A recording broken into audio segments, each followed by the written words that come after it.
मैंने देखा invincible season 4 और मैं ये कहना चाहूँगा कि यहाँ पे मार्क ग्रेसन का जो कैरेक्टर है उसका एवोल्यूशन बहुत अच्छे से दर्शाया गया है स्क्रीन के ऊपर।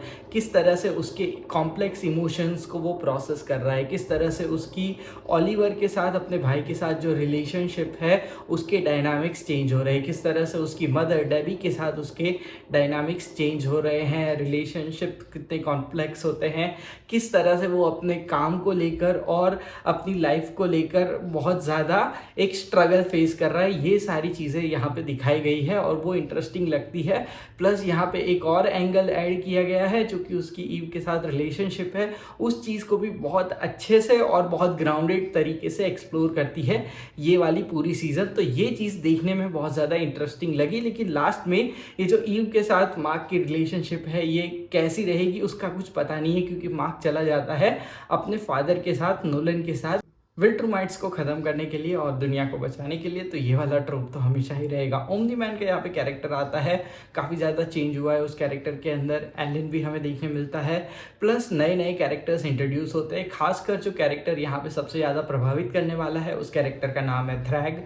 अब थ्रैग यहाँ का इस पूरे यूनिवर्स का मेन विलन है और वो इतना पावरफुल विल्ट्रूमाइट है कि वो सारे विल्ट्रूम एम्पायर का राजा है, सबसे ज़्यादा स्ट्रॉन्ग है और उसे हराना ऑलमोस्ट नेक्स्ट टू इम्पॉसिबल है किसी भी विल्ट्रूमाइट के लिए। तो वो एक एक्स्ट्राऑर्डिनरी चीज़ है जो कि थ्रैग को यहाँ पे as a powerful villain establish करती है और ये चीज़ देखने में आपको इंटरेस्टिंग लगेगी। थ्रैग के बारे में जो भी इंफॉर्मेशन आपको इस वाली सीज़न में मिलेगी वो सारी चीज़ें देखने में आपको मज़ा आएगा। प्लस आपको इंटरप्लानिटरी यानी दूसरे जो प्लैनेट्स है वो सारी इंफॉर्मेशन मिलेगी। दूसरे प्लैनेट्स कौन से हैं इस यूनिवर्स में, किस तरह के एलियंस एग्जिस्ट करते हैं, तो ऐसी कई सारी चीज़ें आपको इस सीज़न में पता चलेगी।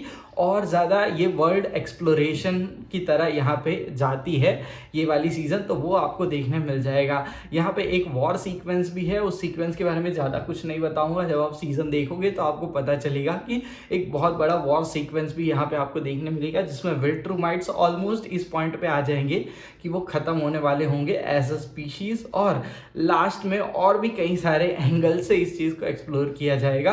प्लस यहाँ पे विल्ट्रूम एम्पायर के अंदर जो कैरेक्टर्स हैं ऐसे भी कुछ कैरेक्टर्स हैं जो उसके बिट्रे करेंगे और उसके बाद उसके क्या कॉन्सिक्वेंसेस है वो भी देखने मिलेंगे। लास्ट में आपको ये देखने मिलेगा कि मार्क ग्रेसन आ जाएगा अर्थ के ऊपर और उसके बाद अब थ्रैग भी अर्थ के ऊपर आएगा, साथ में जो बचे कुछ विल्ट्रूमाइट्स है वो भी अर्थ पे आएंगे। फिर उनके बीच में कुछ नेगोशिएशन होगा और उसके बाद स्टोरी आगे बढ़ेगी अगले सीज़न के अंदर। सारी चीज़ें बहुत इंटरेस्टिंग लगती है देखने में, आपको मज़ा भी आएगा। एक्शन भी बहुत ज़्यादा है इसमें, वायलेंस भी बहुत ज़्यादा है, मार काट, सारी चीज़ें आपको देखने मिलेंगी। अगर इस तरह की सारी चीज़ें आप एंजॉय करना चाहते हो तो डेफिनेटली ये सीज़न आपके लिए है।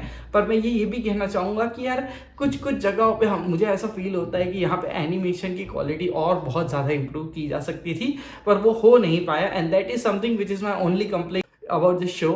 बाकी इसकी स्टोरी बहुत ज़्यादा तगड़ी है और ये बहुत बढ़िया तरीके से आगे भी जाने वाला है। इसकी कॉमिक्स में मैं आगे स्टोरी नहीं पढ़ रहा हूँ because I want to enjoy the show, लेकिन अगर आप कॉमिक्स में स्टोरी पढ़ लो तो आप पूरा शो ही एक तरह से आप उसकी स्टोरी जान जाओगे। That is something which is the reality about the show. आपने अगर इस सीज़न 4 को देखा तो आपको कैसा लगा कमेंट सेक्शन में लिख के बता देना। और इसी तरह के वीडियोज़ के लिए मेरी इसको फॉलो या सब्सक्राइब तो कर ही सकते हो।